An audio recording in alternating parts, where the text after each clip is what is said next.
Hello, everybody, and welcome back to the Garden of Sports. I'm your host, Jake Gardner, alongside my brother, Zach Gardner.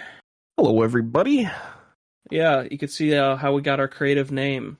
But yeah, this is basketball for Week 15 prep and review Week 14. Kind of a crazy week, and a lot of surprises. Bulls are skidding. The two teams we've been talking about the most, the Bulls and the Grizzlies. The Bulls are skidding while the Grizzlies are going off.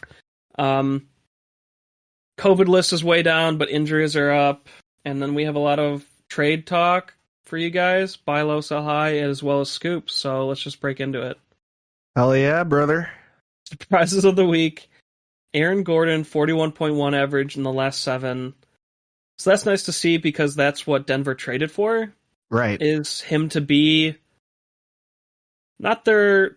He was supposed to be their 4th best player, and then with Jamal Murray and Michael Porter Jr. out, he's supposed to step up a while ago, and he hasn't up really up to this point, so now he's really coming into some kind of form here, and we'll see if it could stick. Reggie Jackson, 40.7 average in the last 7. He's an exciting player, I guess. He went off second half of last year in the playoffs. Playoffs were huge for him. It was like a breakout, but nice to see him kind of recapturing that form. Nicholas Batum, 40.7 average, same team. So they're starting to play better team ball, I guess, but it's just still a rough team. LaMarcus Aldridge, 33.9 average. He's really hitting his stride with his shot. Looks like vintage Aldridge right now. Nikola Jokic, 73.7 average in the last week. So, yeah, he's a star, but nobody usually scores that high of an average in 1 week. So, had to go over it. And I know he has been rising back on the MVP ladder, but now he's got to be back, I think, number 2 to Giannis with Kevin Durant out, Steph Curry on a skid. I think it's back to Giannis and Jokic, and then probably LeBron is 3rd. But that's just my take. Jacob Pulte, 43.4 average in the last 7. So that's just in 3 games back, but it's still pretty damn good. And then there were actually a lot of surprises this week of other guys, but these were like the most highest average outstanding. But there's a lot of good players this week that kind of came not out of nowhere, like they were filling in gaps, but we'll talk about more guys later as we go through the podcast. So storylines, I know we talk about the Bulls heavily, so I'm just going to quickly go over it. They're still in a skid. So even in the skid, you got to give them credit that they've been in the games. It's just that they're missing some key pieces to win. But yeah, Crusoe just left last game as he was taken out by Grayson Allen with like a second swing when he was going to block him for a layup. And then Crusoe played through it, so it looked like he was okay. He played the rest of the game, and then he's got a fractured wrist after, so now he's got to have surgery. Wow. Yeah, I mean, that was insane. Yeah, and then Levine is out, but he's hopefully back this week here, like midweek, so... Okay. I don't know, but I'm a little worried that... I mean, obviously the 1 seed is over-exceeding expectations, but we could fall back to the 4, which was like my original prediction, because the Bucks are now fully healthy. Mm-hmm. The Heat are finally fully healthy. They've been like all banged up most of the year, either Jimmy Butler, Adebayo, whoever. And now they're all healthy. Lowry's just out with personal reasons, but they're looking scary. And then, Who am I missing here? The Nets, they're still finding ways to win, even without Kevin Durant, because they still have 2, top 10 players, top 15. So I'm not as worried about the Nets as I am the other 2 teams who are just fully stacked now. But yeah. Hopefully we don't fall too far. And then the Heat, just breaking into them, they're, like we said, finally back. And when I was reading this crazy stat, when all the starters are in, I think they only have a few losses. So, look out. Yeah. And he's had a rough injury year, but if he can finally be healthy enough to stay on the court a long time, it's going to be pretty dang good. I saw a thing, like it showed that how many games of their starting 5 is missed, and all those games combined without having their starters, they're like 14-3 or something crazy. They still won without their starting guys. Yeah, man, they had like 2 kind of breakout bench players. It's like the Heat know how to find these key pieces, like I don't know, fill-in players that can compete at a high level. Yeah.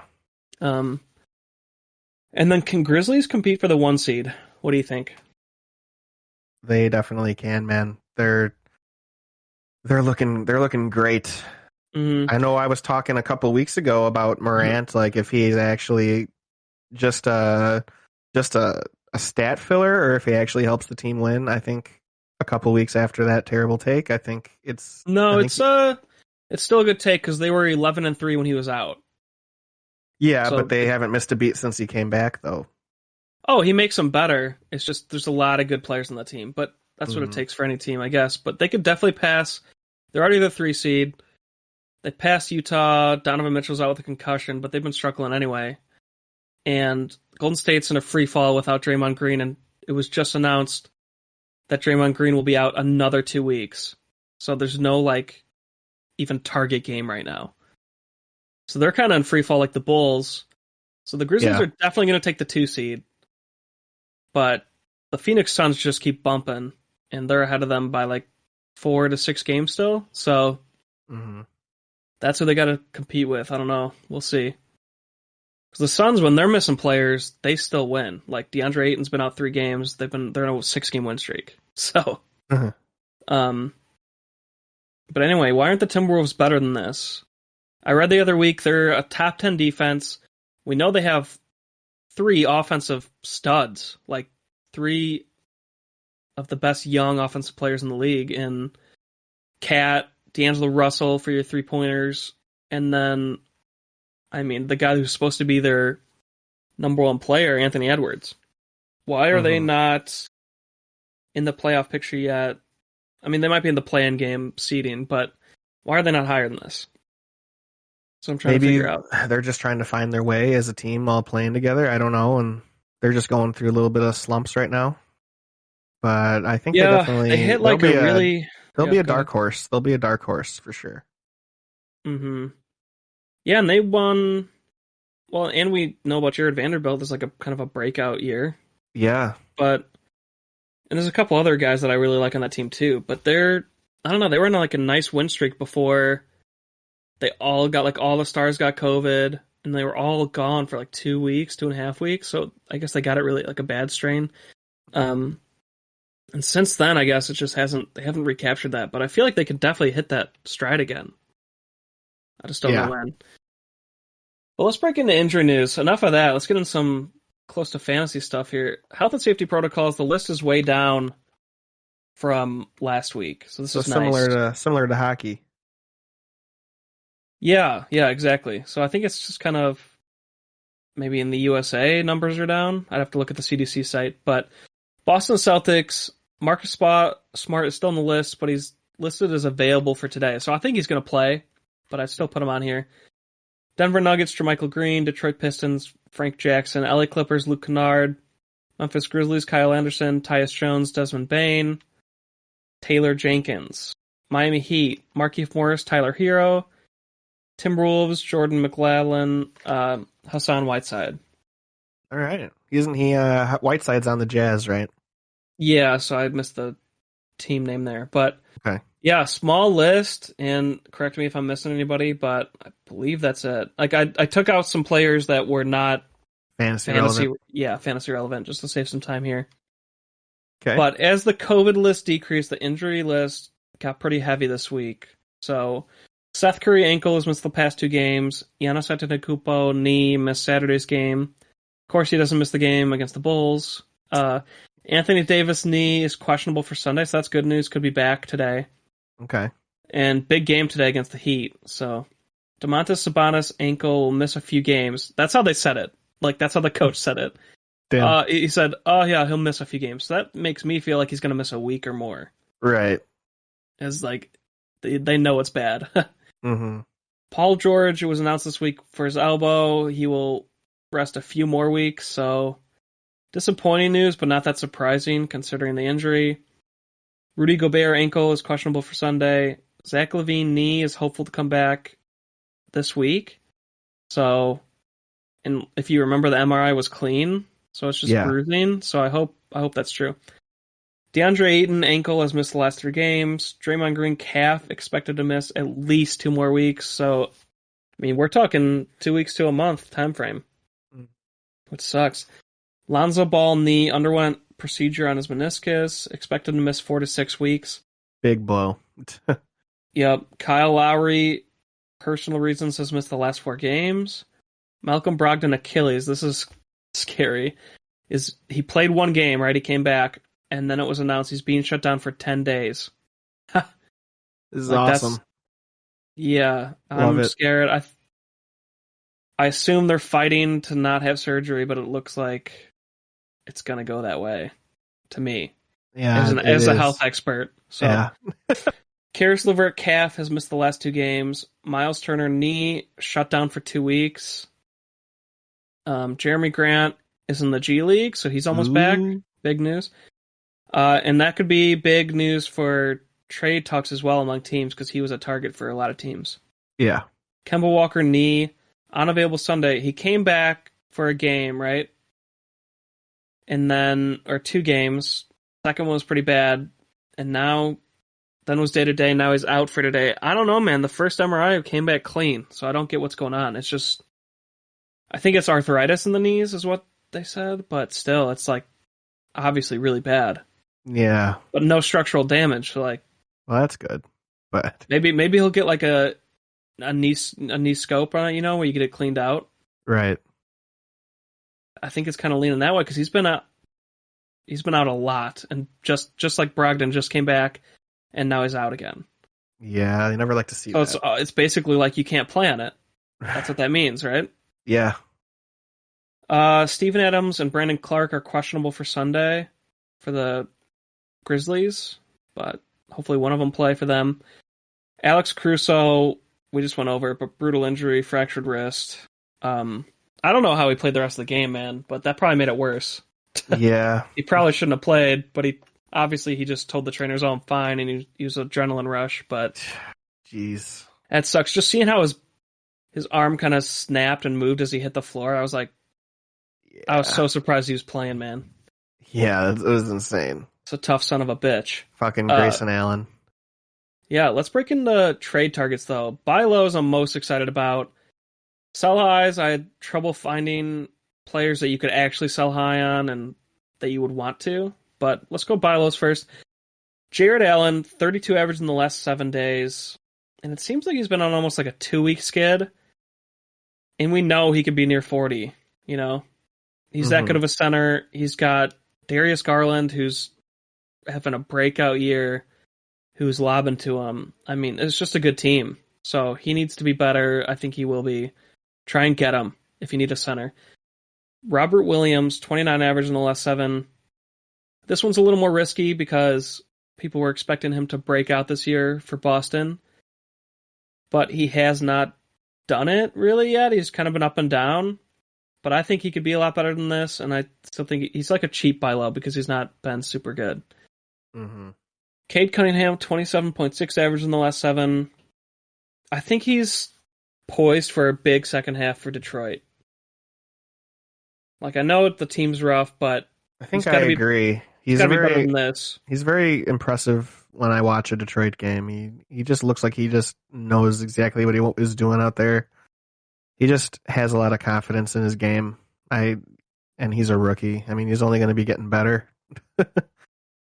Yeah, I totally agree. I think he could. I'm not saying he's going to break out and average over 40. I think 35 plus is doable, though, for him with his talent. Mm-hmm. Gordon Hayward, 26.6 average in the last 7. So he's just been down a bit, but he's on a great offensive team, and he's like the outside shooter. So it's just a slump. He'll be fine. Yeah, he's a great player, and his on the year average in points leagues is like 32. So he's a great buy low. Franz Wagner has really slowed down the past couple weeks. I think he could steal Rookie of the Year if he could get back to that form from a month ago of just tearing it up, and he's the best player in that team in Orlando. Mm. It seems like the whole team's on a slump, actually, because another buy low is Cole Anthony, who's 22.8 average in the last 7, and as we know, it's been like a breakout year for him, over 35 average. Yeah. So kind of both of them, I think the team, they're not going to make the playoffs or anything, but still, they have a good enough offensive talent there for them to get up big fantasy numbers. Mm. So he's a clear buy low. See if you could, I don't know, swing something cheap for Franz Wagner. Anthony Edwards, 24.8 average in the last week. I think he's going to have a big second half. His breakout last year was the second half of the season. The first half he was okay, and the second half is when he went off. And maybe that's just how he rolls. I mean, he was going off this year until COVID, so that slowed him down. He lost conditioning, but he's going to recapture that, man. He's too good not to. Right. He's agree. He's a clear buy low. I told you before the podcast, and we can talk about that more, that I'm trying to trade for him. Yeah, you're trying to get him, the Ant-Man. It's taken a lot, though. It's not going to be some easy buy low. You have to offer good players, or it's not happening. Right. If anybody who's playing fantasy basketball, if they're not that new, then they know that this guy's amazing talent for the league, and they're not just going to give him up because of a 1 to 2 week slump.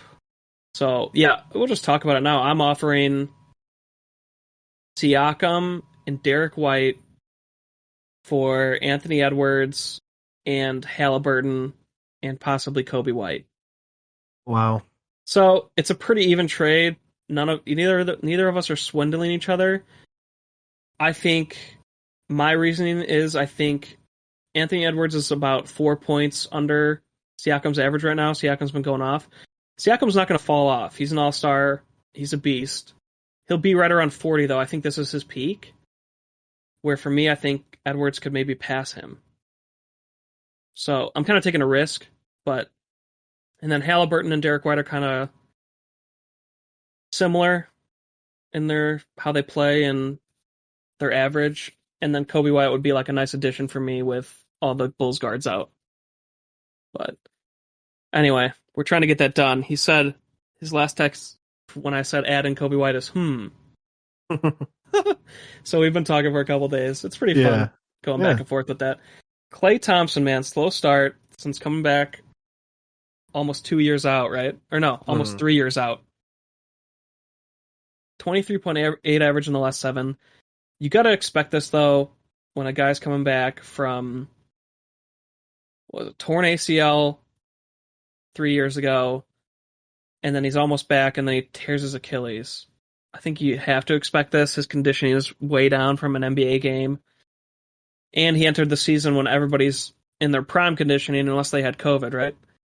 So he's trying to get his legs back under him. I think he could still average over 30.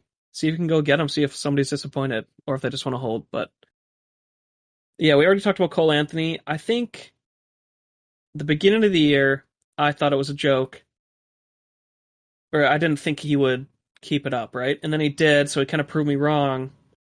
This is the first time he's actually been in a bad week or so. Before that, it wasn't really like that. Like whenever he went out from a minor injury or COVID or whatever, right when he came back, he was good again. Mm-hmm.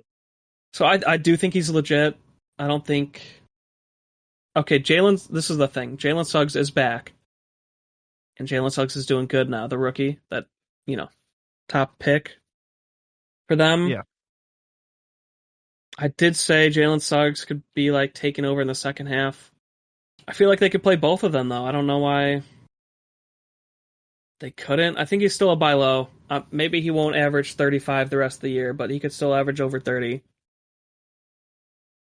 If you don't believe, he's not the best buy low, because this is the first time he's done that, so maybe you don't believe. But if you're looking, Rashawn Holmes, 22.7 average in the last 7.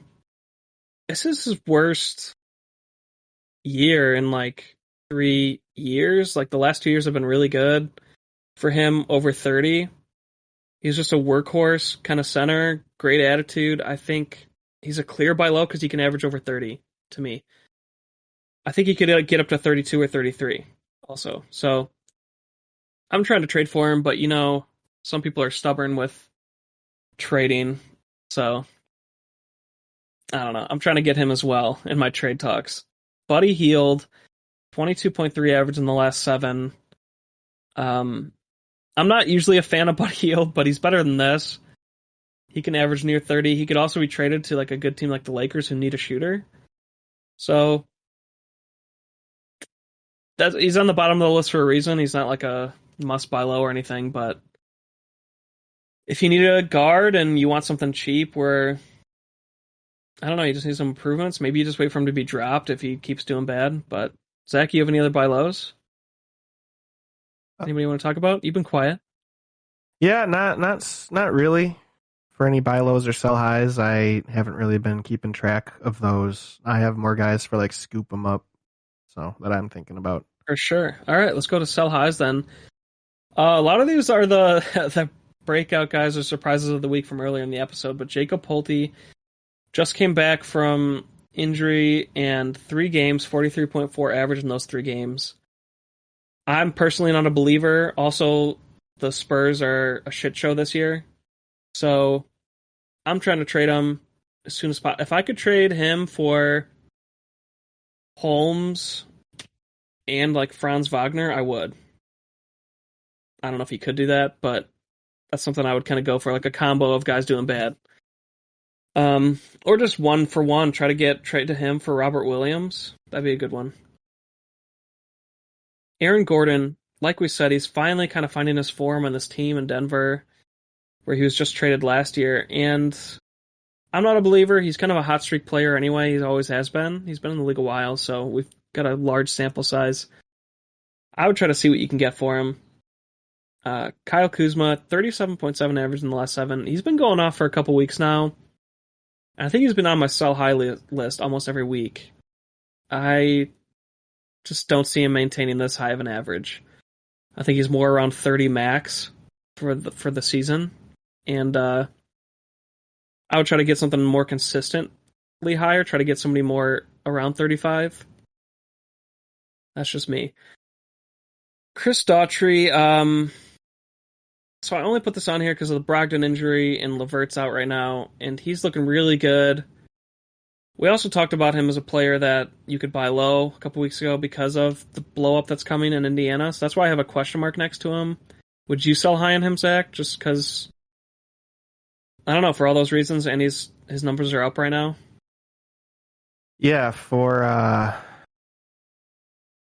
Jakob Pulte? No, Chris Daughtry. On Indiana. Oh, Chris Dort. Okay, gotcha. Yeah, I think I would. I don't know. I just don't. What? It's a tough one because he's going to be getting lots of minutes and stuff. But like, he could be a second half stud, but he also could not be. So it's a back and forth for me. Right. It's kind of the same for me. Just depends on the trade that you're going for, you know? Yeah. Yeah. Ayo DeSumo, the rookie on the Bulls, 36.5 average in the last 7.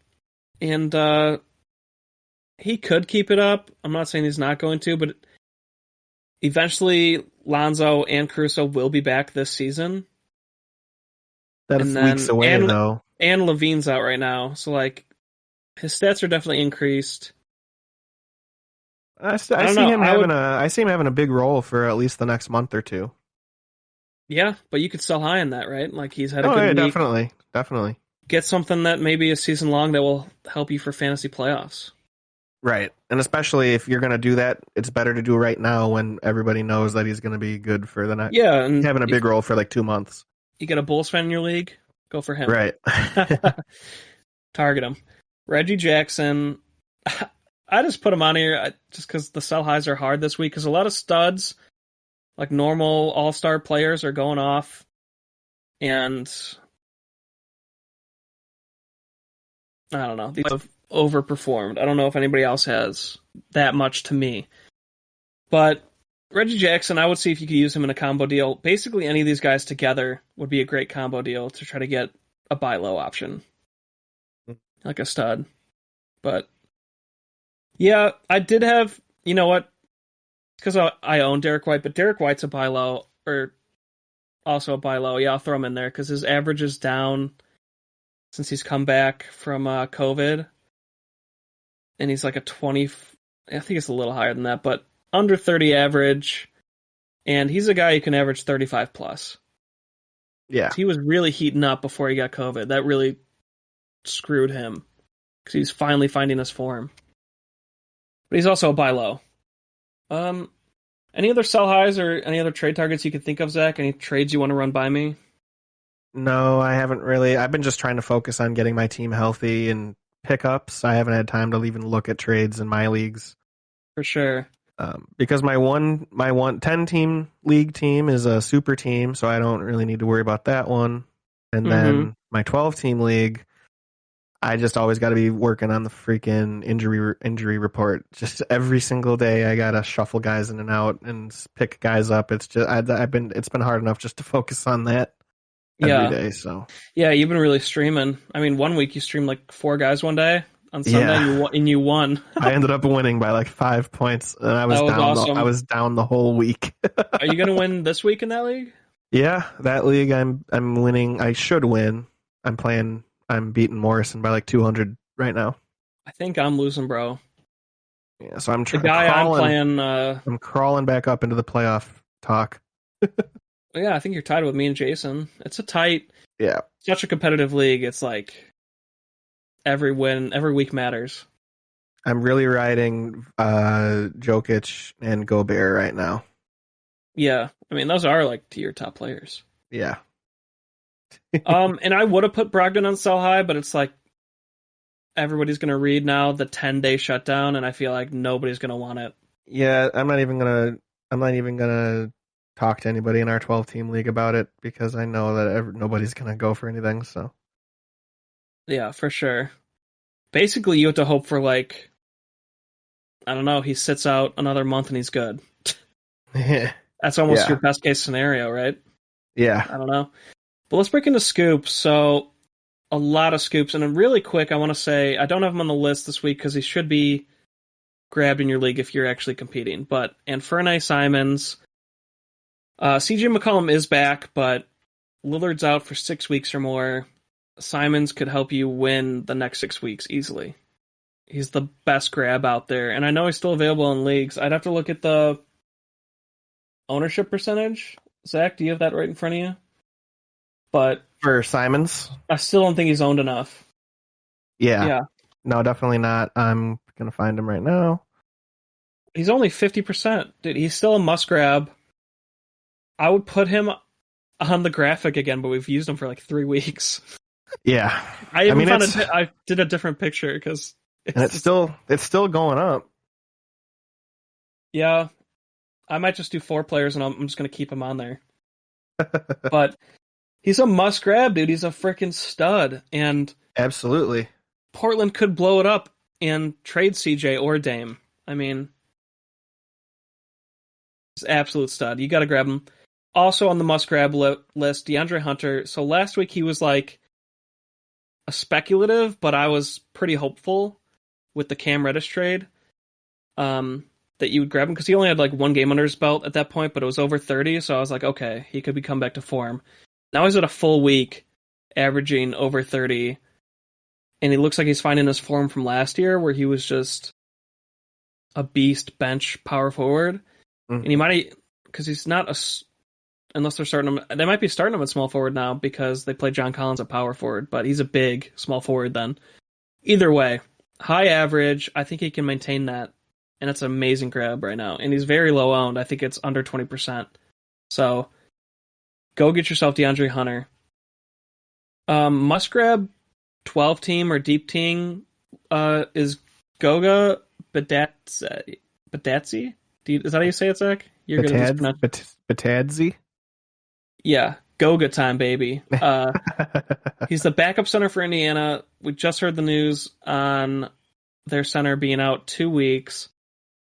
And I grabbed him for a stream, and he's doing pretty good. He's getting over 33 out of 4 games. So I'm just going to ride him and see where it goes, man, because Indiana could also blow it up, and then this guy's the guy. Mm-hmm. So 12 team, he's totally worth the grab. Maybe not 10 team yet, but go get him.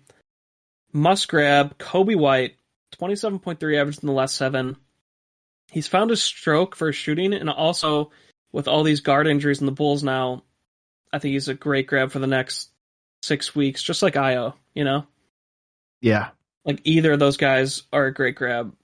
I think I took Io off of here because he's grabbed in both our leagues. But shoot, which one would you rather have more, Zach? That's a good question. I think either of them are great options right now. Yeah, I agree. I Yeah, think go get yourself Kobe they're- White or Io DeSumo. I think they're gonna, when Levine comes back, they're gonna keep DeSumo probably in the starting lineup and probably have Kobe White then go to the bench. That's what I think they're gonna do, but I don't know what exactly. Or maybe Yeah, keep, they do like Kobe off the bench. You might be right. yeah. But either way, it's not. I don't think that's really gonna affect Kobe White's numbers because he's gonna still be getting 30 minutes on the bench. So, Mm-hmm. Agreed. And so this guy fought his way onto my list. I really didn't want to believe because so Terence Davis, 43.4 average in the last 7. I didn't want to believe because they have so many guards on that team. It's insane. And this is kind of part of the reason Buddy Hield's numbers are down, but they have so many good guards on Sacramento, dude. I don't know, but Terence Davis is just playing himself into minutes. So you can't deny that. I just don't know how, unless he keeps the shots going, you know what I mean? right. They're going to eventually just reduce his minutes.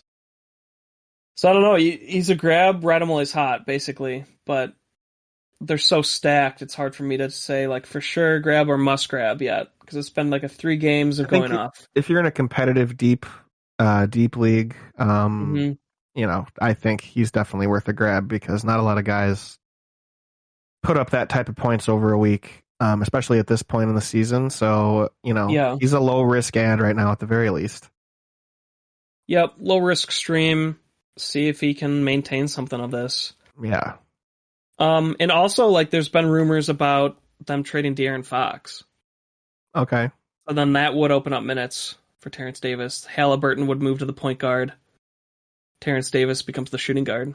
Right. So maybe that is the move. I don't know. But okay. No guarantees right now with that team, and it's also, that team. Okay. Like their management and coaching is just something else. Yeah. Aaron Gordon, like we said, breakout this week, over 40 average, and he's not that owned, so like we did include him in sell high, but he could just be a grab. 40, I think he's only 45% owned, not even. So wow. If you want to check that real quick, Zach, but he's a great grab right now while he's hot. Yeah, he's only in the mid 40s owned. Yep. Reggie Jackson, 40.7 average. I think he's higher owned, like 65%, but he's still a great grab while he's hot because we've seen that breakout potential for him. And we know he's not some budding all-star or something. He's been in the league a while, and he was almost out of the league, but he can do this every once in a while at least. Yeah. And Batum also has grabbed his... What do you say? He was on the Hornets when he was first, just like a beast. He was averaging around 30 or above. He was just a great player. He's kind of having like a renaissance year in a way. I mean, he started out the year pretty good too, and then he got hurt, and then been on and off since, but now it seems like he's recapturing some of that form. Because some of these other small forwards on the Clippers team have not stepped up, so he's stepping up as the old guy and leading. So he's a stream right now, and he's only like 10% owned. LaMarcus Aldridge, 33.9 average in the last 7. The Nets need him right now and his leadership and that great shot of his because they're missing Kevin Durant, and he's a great grab right now to see if he can keep it up while Durant's out. He's getting increased usage, and he's definitely better than Blake Griffin, so Blake Griffin's washed.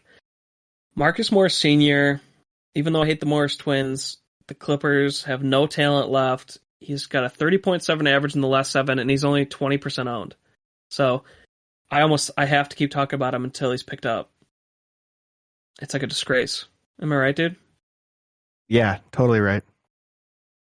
Okay, Kelly Olynyk finally back. So if you remember when the season started for Detroit, he was just going off, and then he got hurt. But now he finally came back, and then now he's in COVID protocols after a really good game coming back. So I'm grabbing him and stashing him. Now that he's actually back, and he's a low percent owned, but he could average over 32 to 33. I think for Detroit because they have no talent whatsoever.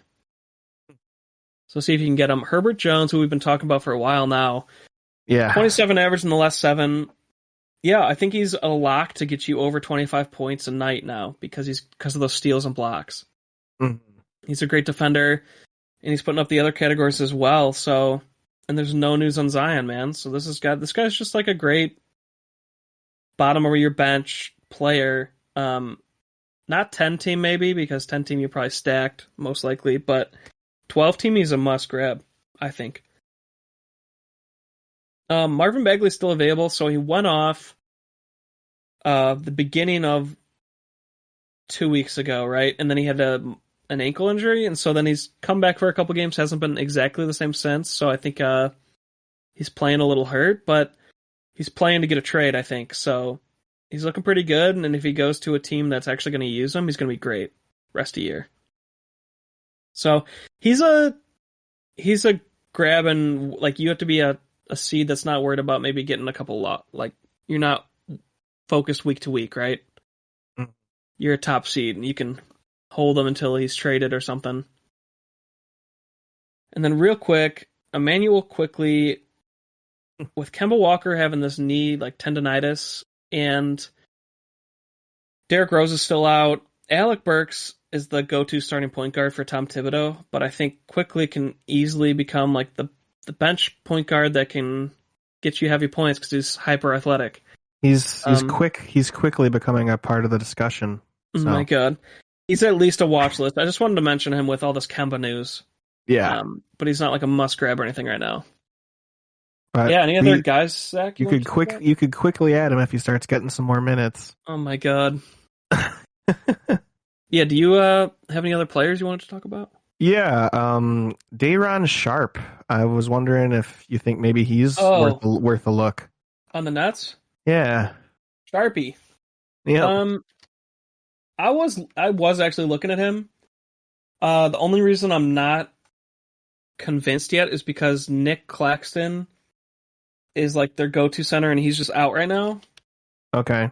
But Claxton's like the guy there. They really liked him. He was doing well even with Kevin Durant in. He was like becoming their starting go-to big man because he could run. They could run really quick, you know. They weren't slowed down by Blake Griffin or Aldridge, right? They could run the court so fast with Claxton running next to Kevin Durant, Kyrie, and James Harden. So that was basically like their go-to big man. He's been out with a hamstring injury this whole time for, almost 2 weeks. But when Claxton's back, that makes Sharpie irrelevant. But Sharpie could be a stream. Okay. That brings me to Claxton, dude. Add him to your grab list if you have IR spots, because you know he was playing well before Kevin Durant was out. Now Kevin Durant's out there using Aldridge, right? But they're going to want to play faster paced basketball when Claxton's back. I think they will transfer to that over the Aldridge usage because Aldridge is so slow. But yeah, Claxton, add to your 12 team. He's a must grab and stash if you have IR spots. I would do it right now. I think somebody's already stashing him in our league. He's only 7.6% owned. He's stashed. Wow. Are you kidding me? Any other players, dude? Yeah, I was just wondering, Ayo DeSumo, do you think he's a long-term hold? We were already kind of talking about that. Yeah, you have to grab him no matter what. And then if you feel like selling high, sell high. Otherwise, just ride it. But he's at least a month long. For me, yeah, dude, they're down to like 2 point guards. Isn't that crazy? Yeah, we were so, like, to start the year, you have 4 point guards, and you're like, holy crap, that's way too many. And now we're half that. Levine and obviously DeRozan could always bring it down. They have good ball skills, but they want them playing off the ball. Right. More. That's it for guys about adding, though. I kind of have a guy to talk about for dropping next. Okay. Yeah, so some drops for me that I was just looking who still is a decent amount owned that you don't need to hold. Isaiah Stewart is still over 50% owned, and I'm a big fan for him, and I was hyped for him for the draft. Obviously, he has not done anything. He's a drop and watch guy at this point. Eric Bledsoe for the Clippers somehow was top 100 ranked in ESPN drafts. Clearly a drop. He hasn't done anything, even with all these guys hurt on the Clippers. It's not even worth it. And then Evan Fournier, dude, I'm seeing people grabbing him because of one good game. He's been horrible. He's just like a streaky shooter who will do good every once in a while for the Knicks. He was better in Orlando because there's nobody there. That's when he was okay, but now it's just there's talent next to him and he's not the best player, so it's a drop for me. Drop for me, dog. And so who are you talking about dropping, Zach? So do you think it's time to think about dropping Cole Anthony? He's really done nothing his last 3 games. Score point-wise, a lot down. Minute-wise, they're starting to go down. Fudge. Do you... Yeah. No, I wouldn't. I know at the beginning of the year, like I said, I was not about him, but he proved himself over like a 3-month span. So you can't just give up on him now, right? You got to hold it out. And maybe it's just he's a hot, heavy scorer. Like that's where most of his points come from, right? So maybe his field goal percentage is down right now. But, yeah. And 3-point percentage, but he's one of the best shooters, outside shooters on that team. They kind of need him. So okay. I wouldn't drop him. If you're worried, include him in a trade package or something. Yeah. Okay. Cole Anthony and Brogdon for somebody. How about that? Go get yourself something. Yeah. That could be See good. if somebody will do it that wants to stash Brogdon, you know? Yeah. I like that. All right. Any other concerns you can think of? No, that's my concerns. All right. Yeah, I guess we'll break into those schedules, am I right? Yeah, let's do it. Let me just get over here. So week 15. Let's see what we got. 2-game weeks. Houston Rockets. Oklahoma City Thunder. And Washington Wizards.